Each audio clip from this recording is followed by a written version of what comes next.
Kasama si Rico ng EVP. Samahan nyo kami ngayon at pupunta tayo sa Ride Manila. Kamusta mga kamotoboy? Ngayon ay Wednesday at bibisitahin nga natin ang Ride Manila dito sa May Gio Street, Makati.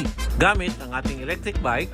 Nagsimula tayo sa Cubao, tapos punta tayo Mandaluyong. Ngayon, punta na tayo sa Makati, dito nga sa Ride Manila ulit. Sasamahan natin si Kuya Rico, bibili siya ng Cardo Edge. At ito na nga, nakarating na tayo sa Ride Manila. Sila nga pala ang distributor ng Cardo.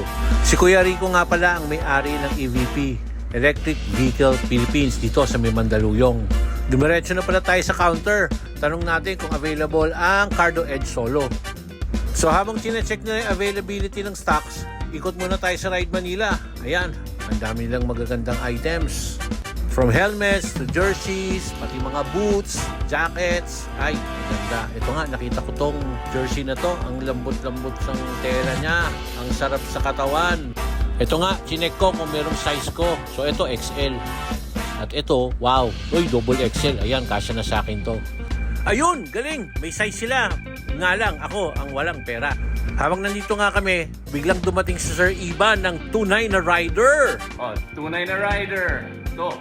Bata pa ako, idol ko na siya talaga. Regards, Sir Iva. Peace. Yun lang. Luhaan tayo dahil wala yung Cardo na solo. So, in order pa galing Alabang. So, babalik tayo bukas. Meron naman daw sa Alabang branch nila. So, yun lang. Bukas na ulit. Salamat mga kamotoboy. Out!